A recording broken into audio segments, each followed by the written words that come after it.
হতাশ হওয়া ইমানের পরিপন্থী কাজ। আল্লাহ পাক বলেছেন লা তাকনাতু মির রাহমাতিল্লাহ, আমার রহমত থেকে মায়ুস হও না। দেখেন হযরত আইয়ুব আলাইহিস সালামের কত বড় রোগ হয়েছে, শরীর পোকায় ধরেছে, জর্জরিত হয়েছে, দুর্গন্ধ হয়েছে, গ্রামের লোকেরা তাকে বের করে দিয়েছে, স্ত্রী পুত্র পরিজন সব চলে গিয়েছে। এমনকি জিহ্বায় যখন পোকা ধরল, হযরত আইয়ুব আলাইহিস সালাম আল্লাহ রাব্বুল আলামিনের দরবারে ফরিয়াদ করলেন, আন্নী মাসানিয়াদ-দুররু ওয়া আনতা আরহামুর রাহিমিন। আয় আল্লাহ, আমি অসুস্থ হয়ে পড়েছি, আমি রোগাক্রান্ত হয়েছি, আর তোমার নাম রহমান রহিম, তুমি আমাকে রোগ মুক্ত করো। হযরত আইয়ুব আলাইহিস সালাম আল্লাহর দরবারে ফরিয়াদ করলেন, রব্বুল আলামিন সারা শরীরে পোকায় জর্জরিত হয়ে গেছে, এখন আমার জিহ্বায় পোকা ধরেছে, মাবুদ গো আমি তোমার কাছে ফরিয়াদ করি আমার জিহ্বায় পোকা দিও না, কারণ জিহ্বাটাও যদি নষ্ট হয়ে যায় তাহলে তোমার মতো আল্লাহর জিকির আমি কি দিয়া করব।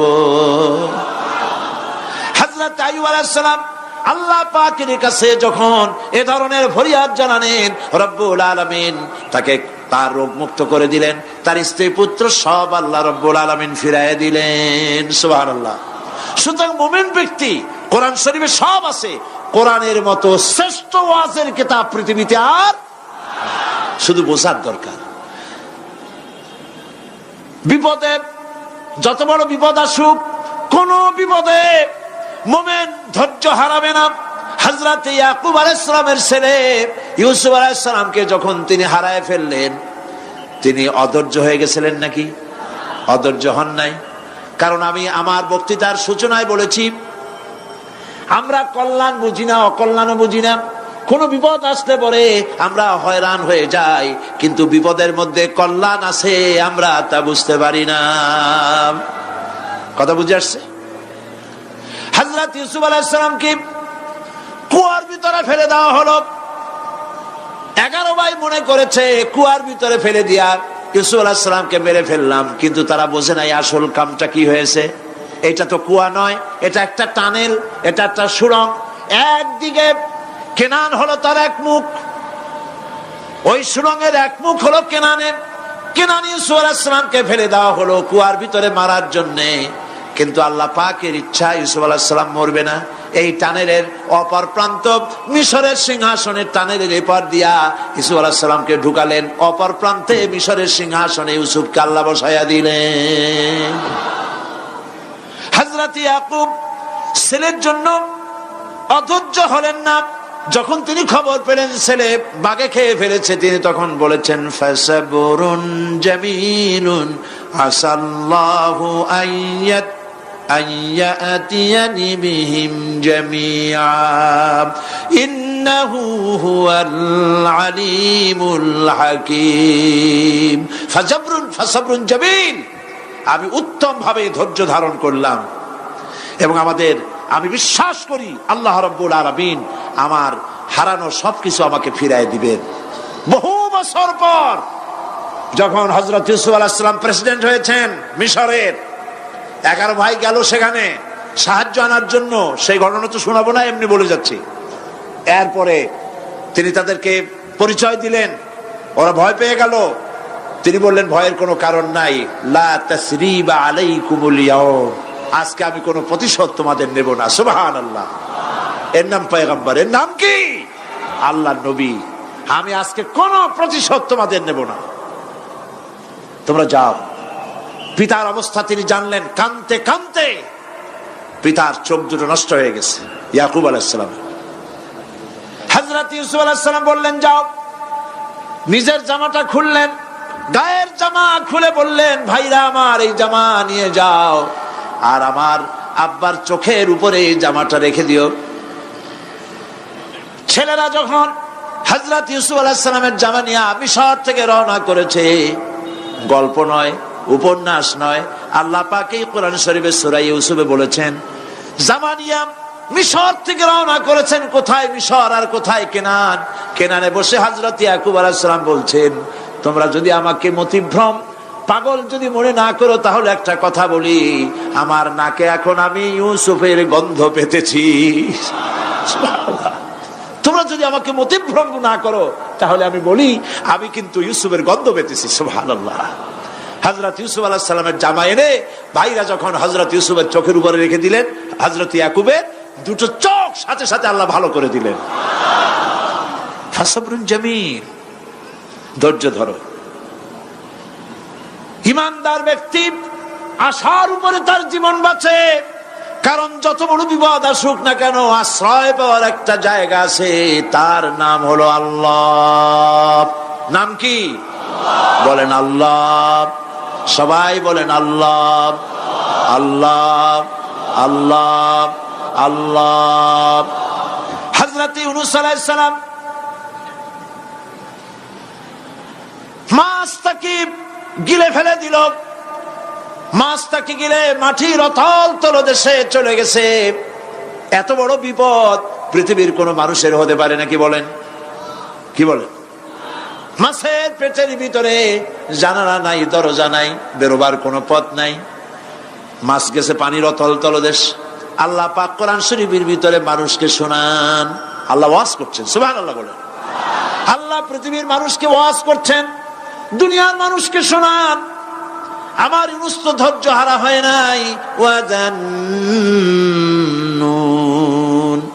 ইয যাহাবা মুগাদিবান ফাযান্না আন লান নাকদিরা আলাইহি فنادى في الظلمات أن لا إله إلا أنت سبحانك إني كنت من الظالمين فنادى في الظلمات জমায় কাসির ত্রিবিধ অন্ধকারের ভেতর থেকে হযরত ইউনূস আলাইহিস সালাম চিৎকার মারলেন। মাছের পেটের অন্ধকার, পানির অন্ধকার, রাতের অন্ধকার, ত্রিবিধ অন্ধকারের ভেতর দিয়ে মাছের পেটের মধ্য দিয়ে ইউনূস আলাইহিস সালাম চিৎকার মারলেন। অধৈর্য হন নাই, হার্ট ফেল করেন নাই। তিনি বলছেন, পড়েন আমার সাথে, লা ইলাহা ইল্লা আনতা সুবহানাকা ইন্নী কুনতু মিনাজ জালিমিন। তুমি ছাড়া কোনো ইলাহ নাই, কোন উপাস্য নাই, মাবুদ নাই, তোমার পবিত্রতা ঘোষণা করছি, আমি জালিমদের অন্তর্ভুক্ত হয়ে গেছি। ইউনূস আলাইহিস সালাম যখন কাঁদতেছিলেন, আল্লাহ রাব্বুল আলামিন সেই কান্না শুনেছিলেন কিনা? বলেন, শুনছিলেন কিনা? শুনতে পেয়েছিলেন কিনা?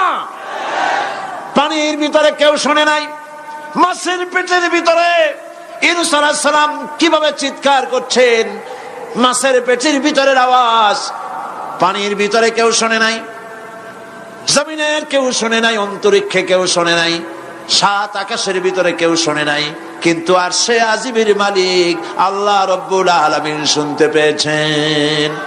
সঙ্গে সঙ্গে রব্বুল আলামিন জবাব দিলেন, ফাস্তাজাবনা লাহু ওয়া নাজ্জাইনাহু মিনাল গাম্মি ওয়া কাযালিকা নুনজিল মুমিনিন। পড়েন, ফাস্তাজাবনা লাহু ওয়া নাজ্জাইনাহু মিনাল গাম্মি ওয়া কাযালিকা নুনজিল মুমিনিন। আমি ইউনূসের ডাকের জবাব দিলাম। কে বলতেছেন? বড় করে বলেন, কে বলছেন? আল্লাহ। সুবহানাল্লাহ। আপনারা কি ভয় পাইছেন? ভয় পেয়েছো মুসলমান? আল্লাহ রাব্বুল আলামিন বলেন, আমি আমার ইউনূসের ডাকের জবাব দিলাম। শুধু জবাব দেই নাই, আমি ইউনূসকে তার মাছের পেটের ভিতর থেকে বাঁচায় দিলাম। মাছের পেটের মধ্যে বেদনা শুরু হয়ে গেল, এমন বেদনা হয়েছে মাছ এখন বমি না করে পারে না। কথা বুঝতে পেরেছে? মাছ এখন বমি না করে পারে না। পানির উপরে মাছ ভেসে উঠল। আল্লাহ কোরআন শরীফের ভিতরে বলছেন, মাছ সাতরায়া কিনারায় চলে গেল, ইউনূস আলাইহিস সালামকে বমি করে ফেলে দিল। ইউনূস আলাইহিস সালাম বেঁচে গেলেন। আল্লাহ পাক বলেন, শুধু ইউনূসকে বাঁচাইলাম না, বরং আমি সকলের জন্য আশার বাণী শোনাই, শোনো মুমিনেরা, ওয়া কাযালিকা নুনজিল মুমিনিন। মুমিন বান্দা যারা যত বড় বিপদ আসুক আমারে ডাকো, আমি বিপদ দিয়ে বাঁচাই দেব। সুবহানাল্লাহ, বিপদ থেকে আমি বাঁচাই দেব। আল্লাহ পাক বলেছেন ফাইন্না মাআল উসরি ইউসরান, ইন্না মাআল উসরি ইউসরা। জেনে রাখো, দুঃখ এবং কষ্টের পরে রয়েছে সুযোগ সুবিধা, আর অসচ্ছলতার সাথে রয়েছে উদার সচ্ছলতা। যত বড় বিপদ আসছে এই বিপদের পরে আল্লাহ পাক তার গোলামদের উপরে রহমত নাজিল করবেন ইনশাআল্লাহ। সুতরাং ঈমানদার লোকেরা, তাদেরকে আল্লাহ পাক বলছেন কোনো ভয় নাই, কোনো চিন্তা নাই, যত বড় বিপদে পড়ো আমারে ডাকো, আমি ডাকের সাড়া দিয়ে দেব। সবাই আল্লাহরে ডাকেন, সুবহানাল্লাহ ওয়ালহামদুলিল্লাহ লা ইলাহা ইল্লাল্লাহ। জোরে পড়েন সুবহানাল্লাহ ওয়ালহামদুলিল্লাহ লা ইলাহা ইল্লাল্লাহ, সুবহানাল্লাহ ওয়ালহামদুলিল্লাহ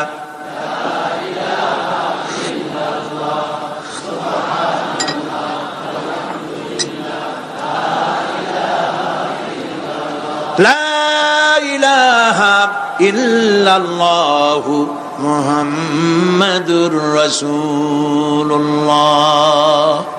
আল্লাহর উপর ঈমান আনলে যত ফায়দা হয় এত ফায়দা দুনিয়ায় কোথাও নাই। সুবহানাল্লাহ। আল্লাহর উপর ঈমান আনার ৫ম নম্বরের ফায়দা কয়টা বলছি? 5টা বলছি। আপনাদের অসুবিধা হচ্ছে নাকি? তাড়াতাড়ি শেষ করতেছি। 6টা বলবো, এ হলো ৫ম নম্বর। তারপর আমরা দোয়া করব। দোয়ার দরকার আছে কিনা এই সময়? ৫ম নম্বরে আল্লাহর উপর ঈমান আনলে পরে আরেকটি বড় ফায়দা, সেটা হলো কঠিন এবং কঠোর বিপদে আল্লাহ পাক তার মধ্যে অবিচলতার এবং ধৈর্য ধরার তৌফিক দিয়ে দেন। সুবহানাল্লাহ। যত বড় বিপদ আসুক সেই বিপদে মুসিবতে আল্লাহ পাক মুমিনদেরকে আল্লাহর উপরে নির্ভরতা শিখায় দেন। সুবহানাল্লাহ। কারণ মুমিনদের জানা আছে যে ঈমানদারদের বিপদ নতুন কিছু নয়, একেবারে আদম আলাইহিস সালাম থেকে শুরু হয়ে আসছে, ঠিক কিনা? আদম আলাইহিস সালামের বিপদ হয় নাই? আদম আলাইহিস সালামের বিপদ কি? শয়তান। তার বিপদ কি? শয়তান ছিল বিপদ। প্রত্যেক নবীর সময় মানুষের নবীদের কষ্ট দিছে, দেয় নাই? বিশ্বকবি ইকবাল বলেছেন, সতীজা কা রহা হ্যায় अज़ल से ताइमरोज, सतीजा का रहा है अज़ल से ताइमरोज, चरागे मुस्तफा भी से शरारे बुलहबीस। আবহমান কাল থেকে শুরু করে মুহাম্মদ সাল্লাল্লাহু আলাইহি ওয়াসাল্লামের চারাগকে, নূরকে, ঈমানকে, ইসলামকে নিভায়ে দেওয়ার জন্য আবু জাহেলের গোষ্ঠীরা চিরকাল চেষ্টা করেছে। সব চেষ্টা কর্পূরের মতো উড়ে গেছে, মুহাম্মদ সাল্লাল্লাহু আলাইহি ওয়াসাল্লামের চারাগ টিম টিম করে জ্বলতে রয়েছে। আল্লাহ পাক বলছেন, ইউরিদুনা লিইউতফিউ নূরাল্লাহি বিআফওয়াহিহিম ওয়াল্লাহু মুতিম্মু নূরিহি ওয়ালাউ কারিহাল কাফিরুন। ওরা চায় মুখের ফু দিয়া, কারা? কাফেরেরা। ইসলাম সহ্য করতে পারে না যারা, ওরা চায় মুখের ফু দিয়া আমার আলোটাকে নির্বাপিত করে দেবে।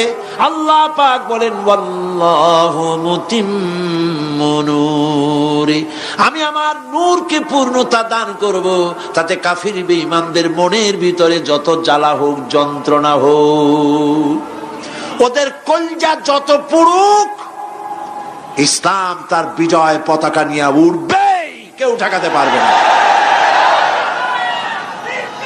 আল্লাহ রাব্বুল আলামিন, আল্লাহ পাক বলছেন, ওয়াকাযালিকা জাআলনা লিকুল্লি নাবিয়্যিন আদুওয়াম মিনাল মুজরিমিন। আর এমনি করে আমি সকল নবীর শত্রু বানিয়েছি সব পাপিষ্ঠ অপরাধ প্রবণ লোকদের। শুনছেন কথা? শোনেন নাই? আল্লাহ পাক বলছেন দুনিয়ার সব নবীদের তাদের জন্য আমি শত্রু বানাইছি। কাদেরকে? যারা সব থেকে বেশি পাপিষ্ঠ, অপরাধ প্রবণ, এরা হচ্ছে নবীর দুশমন। এরা সব নবীদের সাথে দুশমনি করেছে। আজও দেশের আলেমদের সাথে দুশমনি করে সবচাইতে বড় পাপিষ্ঠরা। এটা কোরআন। এটা কি? কোরআন। জোরে বলে এটা কি? আল্লাহ রাব্বুল আলামিন বলছেন ওয়াকাযালিকা জাআলনা লিকুল্লি নাবিয়্যিন আদুওয়াম মিনাল মুজরিমিন। সব পাপীরা, পাপিষ্ঠরা আমার দ্বীনের দাওয়াত যারা দেয় তাদেরকে জীবনের দুশমন মনে করে। কেন? শোনেন, আমি কারো আওয়াজ শোনাচ্ছি? কারো আওয়াজ শোনাচ্ছি? আমার আল্লাহর আওয়াজ। অপরাধটা কি? নবীদের বিরুদ্ধে, নবীর ওয়ারিস ওয়ারাসাতুল আম্বিয়া কারা, তো তাদের বিরুদ্ধে তাদের অপরাধটা কি? তাদের অপরাধ সম্পর্কে আল্লাহ নিজে বলেন وَمَا نَقَمُوا مِنْهُمْ إِلَّا أَنْ يُؤْمِنُوا بِاللَّهِ الْعَزِيزِ الْحَمِيدِ। এদের বিরুদ্ধে অ্যাকশন নেওয়ার আর কোনো অপরাধ ওদের নাই। ওদের একমাত্র অপরাধ ওরা আল্লাহর জমিনে আল্লাহর আইন প্রতিষ্ঠা করতে চায়। এটাই হচ্ছে অপরাধ। এই অপরাধে নবীদের শাস্তি হয়েছে। নবীরা মার খেয়েছেন, সাহাবায়ে কেরাম মার খেয়েছেন। আমরা তো সাহাবায়ে কেরামের জুতার ধুলার সমানও নই। সুতরাং এগুলি আমাদের পাওনা। এই রক্তের বিনিময়, জীবনের বিনিময় আল্লাহ পাক তার দ্বীনকে প্রতিষ্ঠা করবেন ইনশাআল্লাহ। হযরতে খাব্বাব, বুখারী শুনুন, বুখারীর হাদিস। আমি কোনো কথা বানিয়ে বলি না। আমি লেখাপড়া করি, পড়াশোনা করি, চোখে দেখি, তারপরে কথা বলার চেষ্টা করি। বাজে গপ্প কিস্সা কাহিনী বলার অভ্যাস আমার কোনো কালে ছিল না, নাই।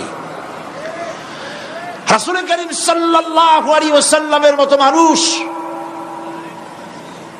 ওনার মতো মানুষ, আহারে, তার চাইতে শ্রেষ্ঠ মানুষ কি পৃথিবীতে আছে? তিনি মার খাইছেন না খান নাই? আহা, কিভাবে তাকে মারলো! গলায় চাদর দিয়ে পেঁচাইয়া আছাড় মেরে ফেলে দিয়ে তারপরে তাকে প্রহার করা হয়েছে। আবু জাহেল মেরেছে, বেহুশ হয়ে গেছেন হুজুর। হযরত হামজা তখনও কাফের ছিলেন। শিকার থেকে ফিরে এসে মুহাম্মদ সাল্লাল্লাহু আলাইহি ওয়াসাল্লামের অবস্থা দেখে পায়ের রক্ত মাথায় উঠে গেছে। আপন ভাইয়ের ছেলে, আর এমন ছেলে। চলে গেলেন আবু জাহেলের বাড়ি, বললেন আবু জাহেল, তুই নাকি মুহাম্মদ সাল্লাল্লাহু আলাইহি ওয়াসাল্লাম মারছিস, কেন মারলি? তিনি তো ভালো কথাই বলেন, সব সময় বলেন সত্য কথা বলো, মানুষের উপকার করো, এতিমকে আশ্রয় দাও।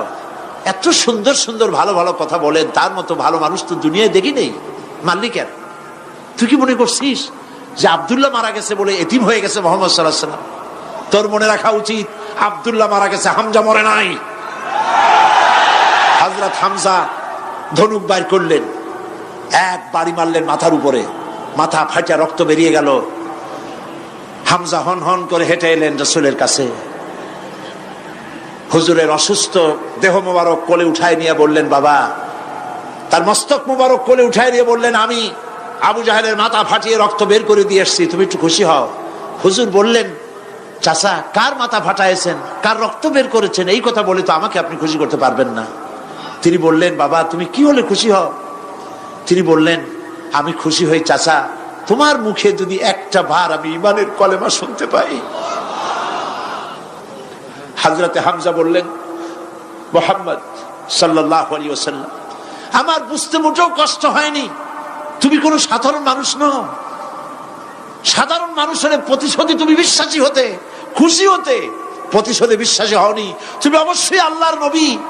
আমি আল্লাহকে সাক্ষী রেখে, আমি তোমাকে সাক্ষী রেখে ঈমানের কালেমা ঘোষণা করছি, লা ইলাহা ইল্লাল্লাহু মুহাম্মাদুর রাসূলুল্লাহ।